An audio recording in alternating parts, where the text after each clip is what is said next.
Hello, everyone, and welcome to the Champ Podcast. I'm your host, Sean, and this is my first episode back after a very long time of being absent. Thank you guys for supporting me, and as well as thank you guys for your patience as I was taking classes over the spring. I'm taking classes over the summer as well, so I'm probably not going to be as active as before, but I'll try my best. So there has been a lot since the last time I've been on here. So the draft happened, as well as the off season, like the free agency and stuff. So I'm gonna get started. So earlier, like a while ago, I did a poll to see which team you guys want me to do for the 53-man roster for prediction. So I got a response from the Patriots and the Commanders. So let's start off with the Commanders. So over the off season, the Commanders did a good amount for signing and drafting, and trading. So for the Commanders 53-man roster, my prediction, I predicted for the quarterback there's going to be 3. Carson Wentz will be the starter. Taylor Heineke will be the backup, and Sam Howell, the rookie from UNC, will be the third string. Now, Rivera said they're all in on Carson Wentz as a starter and Taylor Heineke as a backup, but I could see a QB contest, quarterback contest between the 3 who's going to be the starter. So it's going to be interesting. Honestly, I did not like the Carson Wentz trade per se, because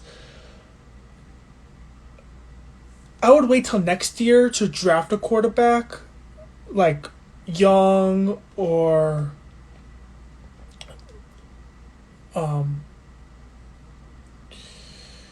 the kid from Ohio State. But they basically sick and tired of playing the QB carousel. So they're gonna go with Carson Wentz, see how he pans out. This is gonna be this is basically do or die for Carson Wentz, because he's been with the Eagles. He's drafted by the Eagles. He went to the Colts with so it's gonna the former I think offensive coordinator from the Eagles was now a head coach for the Eagles, for the Colts. Forgot blanking on his name, but Carson Wentz didn't do too well under him. So, and then Heineke, I like him. He's a great backup. And Sam Howell, who's a rookie, he's going to learn. For running back, I have 5. I have Antonio Gibson as a starter. Brian Robinson, the third-round rookie from Alabama, as the number 2 guy. Possibly like a 1-2 punch between Gibson and Robinson. J.D. McKissick as a third down back. We all knew that. Jared Patterson as a good depth. And I think they're going to keep a fullback in Alex Arma. Because the past couple of seasons, not with Washington, but with Carolina, Ron Rivera always used fullbacks. So in that case, they're going to keep fifth running back, a fullback in Alex Arma. For receiver, I'm going to keep 6 as Terry McLaurin, the rookie from Penn State, the first round rookie from Penn State, Jahan Dotson, as well as Curtis Samuel. Those three are going to be the starters. Curtis Samuel, I could see him as a slot receiver, and Jahan Dotson and Terry McLaurin. Terry McLaurin's going to be a 1-2. A wide receiver 1, and Dotson's going to be receiver number 2. Of course, De'Ami Brown, he's going to be the fourth guy.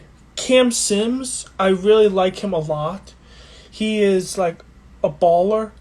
He is 6'5". He can play. And he's been with us for 5 years now. So I like him.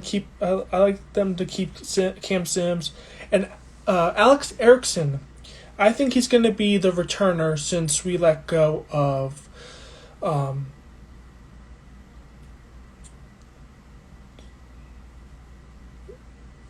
what's the name? Went to the Chargers. I'm not too sure, but a great returner from last year left. So we brought in Alex Erickson to fill that hole. For tight ends, I'm going to think they're going to keep 4. Logan Thomas as a starter. John Bates as the number 2 guy. He's going to be but I don't know if Thomas is going to be on injured reserve for a couple of games. If so, then Bates is going to start and Cole Turner will be number 2. If Thomas is not going to be on injured reserve, then Logan Thomas is going to be a starter. John Bates will be the number 2 guy, and then Cole Turner, the rookie, will be the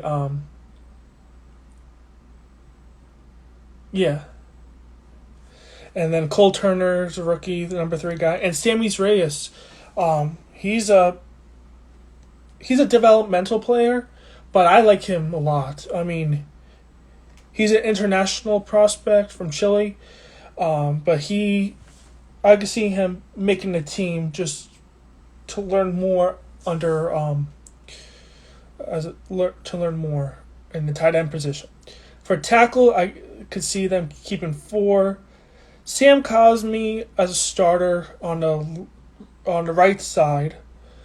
Charles Leno will be the starter on the left side.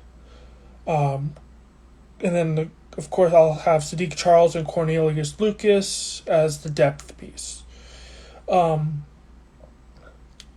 Leno played well for us in the left tackle position last year. We signed him to extension for a 2-year deal. Actually, no. I think it might be 2 year. I'm not too certain, but I think it might be a 2-year deal. But I know we extended Charles Leno. So guard, I predicted Andrew Norwell starting on the right side and Try Turner on the left side. Both former Carolina guards. Those two played well when our offensive line coach was the offensive line coach for Carolina. So I think they're going to do well. Chris Paul, the 7th, the rookie, I like him. I think he's going to be a third guard, great depth, and Wes Schweitzer as well, depth. For center, I think they're going to keep 3. Chase Roulier as a starter, Tyler Larson as a depth, and Keith Ismail as another depth. For defensive end, no-brainer, Montez Sweat, Chase Young, both starters. Quality, elite defenders on both sides on the defensive end. Then I got Ife Obada. I don't know if I said that correctly, but Ife Obada as a great depth, and Shaka Toney. I'm putting him as a defensive end, but I will not be surprised if they move him to a linebacker because in the draft, he's a good defensive end, but with I think PFF says he's like an elite linebacker. Well, not elite, but a really good linebacker. For defensive tackle, I'm thinking about keeping 3. Jonathan Allen and Daron Payne as starters. And then the rookie from Alabama, the second round rookie from Alabama, Fedarian Mathis, is going to be the great depth piece. Now, there's a little bit of uncertainty with Deron Payne if he's gonna stay for this season, because I know we're not going to re-sign him. That's why we drafted Fedarian Mathis, another Alabama guy, to take his place. So I don't know if Deron Payne's going to be playing this season, but if so, I'm predicting that he's going to stay for this season. All right, for linebacker, I'm keeping 5. Jamin Davis and Cole Holcomb, both starters. David Mayo as the third string linebacker, like a quality backup. Khaleke Hudson as well, and Drew White, who I think can do well with, as an undrafted rookie. I think he's going to do well and make the team. Now, for some reason, like I said with Shaka Toney, if they put him as linebacker, then I'm going to think that Drew White's going to be gone and put Toney as linebacker.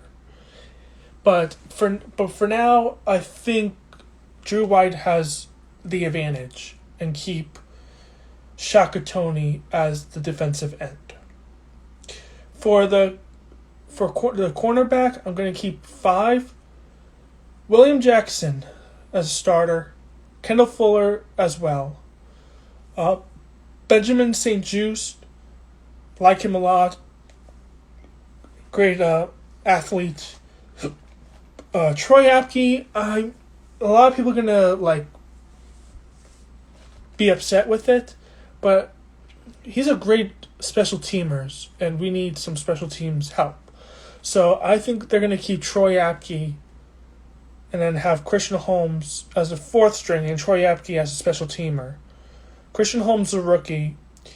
So for safety, they're going to keep Cameron Curl as a starter, as a strong safety. Bobby McKean as a free safety. And then Derek Forrest and Percy Butler, the rookie. I think we're set on the safety position, and special teams, no-brainer. Cameron Cheeseman, long snapper, Joey Sly, kicker, and Tressway, punter. But I do like Brian Johnson a lot. But I think he's going to make it to the practice squad. Because I think Joey Sly has the advantage, in my opinion, but we'll see. So, for the Patriots 53-man roster predictions, there's going to be a lot of speculation because they got a lot of key players on both sides of the ball in the draft and the offseason. The quarterback, Mac Jones, can be the starter, Brian Hoyer as a backup, and Bailey Zapp, the rookie, as a 3rd string. Running back, I think they're going to keep 5.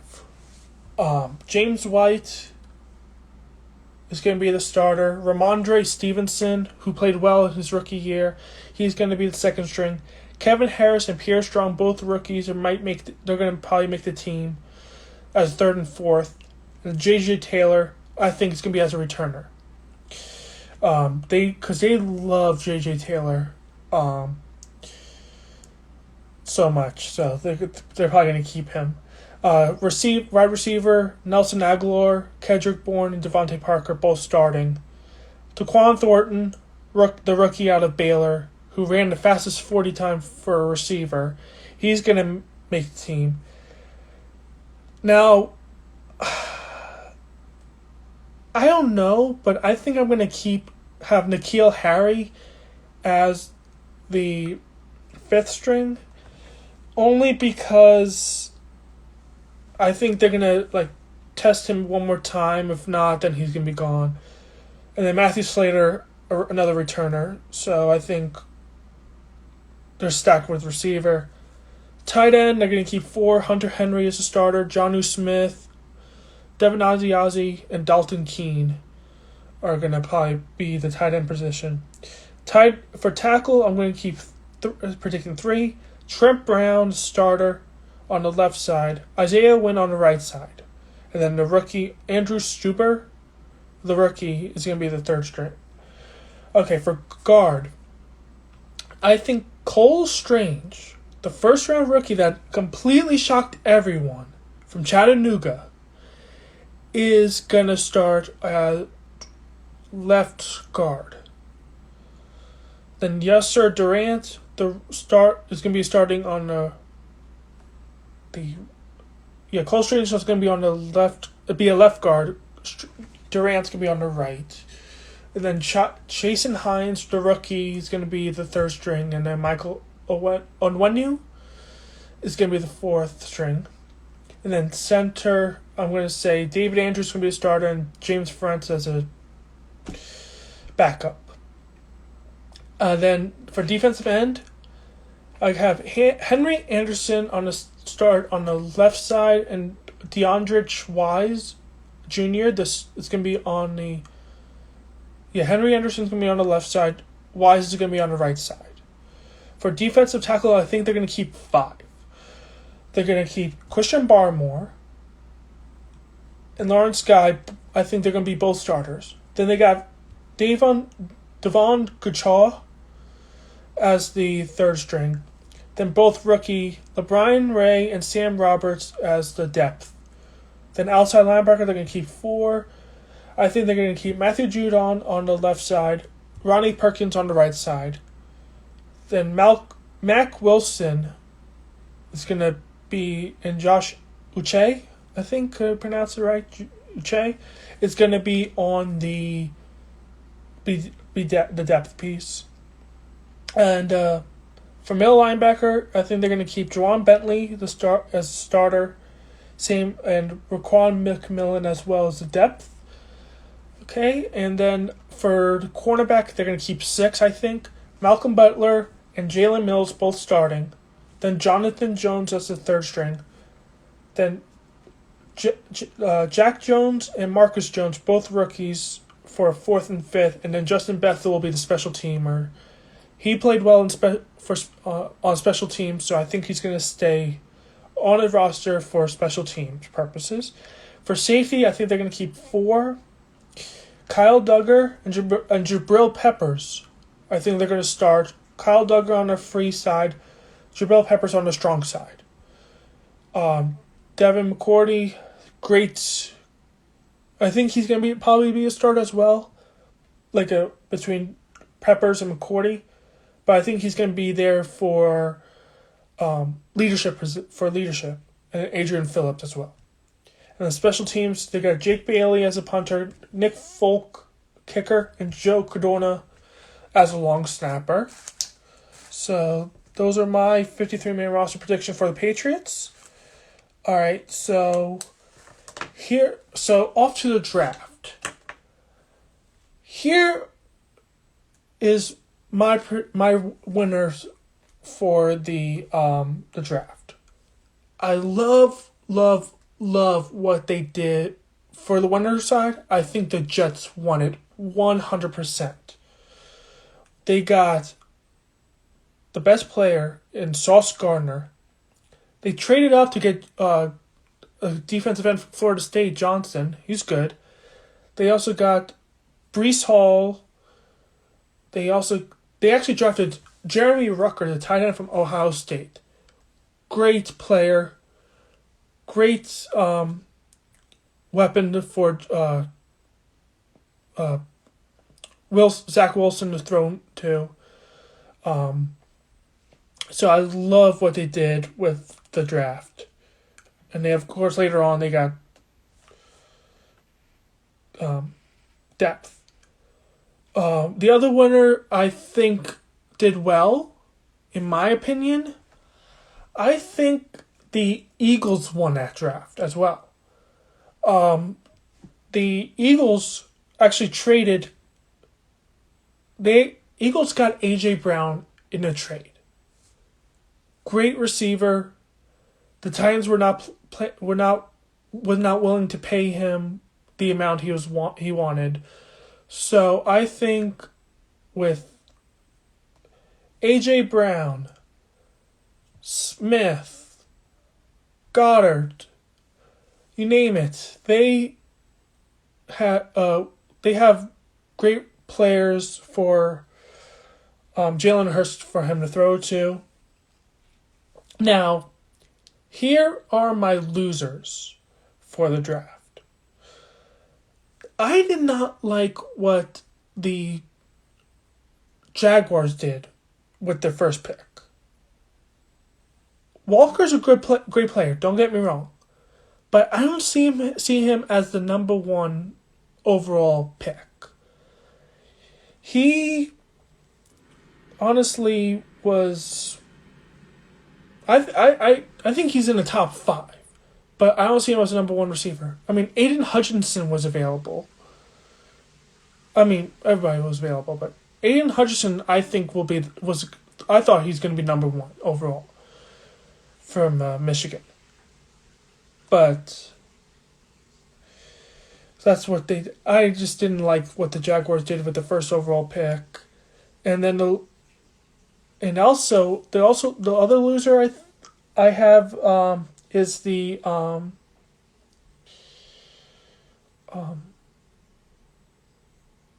I think is the Patriots. I just didn't get why they drafted Cole Strange, the guard from Chattanooga. I didn't see him as a first round pick. I saw him as like a 3rd, 4th round pick. But the Patriots traded to get Cole Strange, which I think was very strange, honestly. But I think that was a bad pickup. Also, they got it. I mean, I liked Tyquan Thornton, but they were already set at receiver with Aguilar, Bourne, and they also got a Parker in the trade from Miami. And then they also got Slater, but I mean, it doesn't hurt to add depth to the receiving, but I'm guessing they wanted speed, so that's why they drafted Thornton in I think the 3rd round or 2nd round. So yeah. All right, so for moving on to the offseason. So here is my winners for this offseason. The winners I think that did well in the offseason, the Dolphins. They got the fastest receiver in the NFL in Tyreek Hill in the trade. They did good in a draft. They got Sony Michel. They got Connor. I mean, they got better this offseason with those players, and this is literally do or die for Tua. This year, I think the Dolphins will make it to the playoffs. They are one position away. Oh, and also they got Teron Armstead from the Saints, who's the number 1 tackle in the NFL. But they are one position away to I think making the Super Bowl. They need a quarterback. I don't think Tua's the guy. Honestly, I mean, they're gonna probably go through it and see, but I just don't see Tua as a guy. So yeah, the other winner I think won the offseason is the Eagles. I honestly have to say the Eagles. They got Bradbury. Like I said, they traded for AJ Brown. 2 great players on the team. Love the pickup. So those are my winners this offseason. The loser, I have to say, is the Jaguars. They got Christian Kirk for 5 years worth, I want to say, I don't know offhand, but it's like some insane amount of money. Christian Kirk is not the number 1 receiver. they why they still have Odell Beckham, even though he's injured. They got Jarvis Landry still available. They got Robert Woods.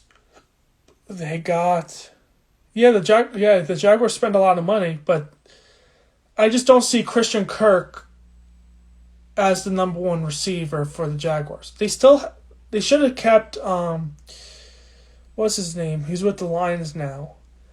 But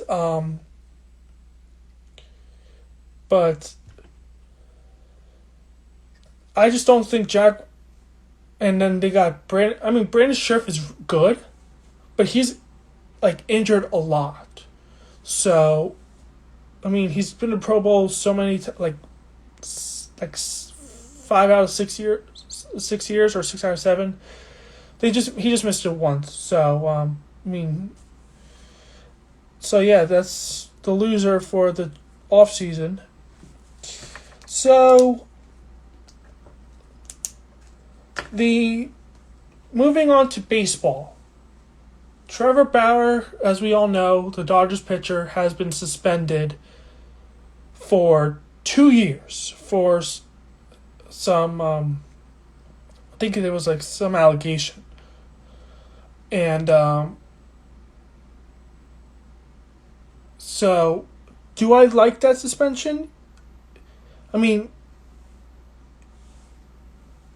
I get he's suspended, but I mean, I see where the MLB is going with the allegations and stuff. I think he was. What was he suspended for? I think he was. I don't know offhand, but I think that was a good thing for. But he's been saying that he didn't do it, so he's been going through like trying to overturn or reduce the suspension from 2 years. But yeah, I get he was suspended, but for 2 years, I don't think it deserves to be suspended for 2 years. I mean, honestly, I understand where the MLB is going for, but like I said, Trevor Bauer is trying to overturn the suspension.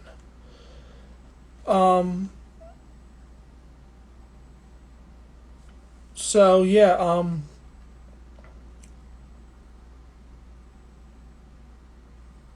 think that pretty much covers it. Also, the Islanders, actually one last thing. The Islanders as we all know, fired Barry Trotz just for missing the playoffs for one season under him.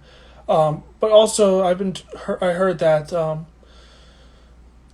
couple of players dislike Trotz's coaching style, so they were debate between Trotz or the players. I think it was Bailey and Barzell, but mainly Barzell. But so yeah, I think. And they got one of the assistant coaches who's on the roster, and I think that it will hopefully does better. Hopefully make it to the playoffs under him, but we shall see.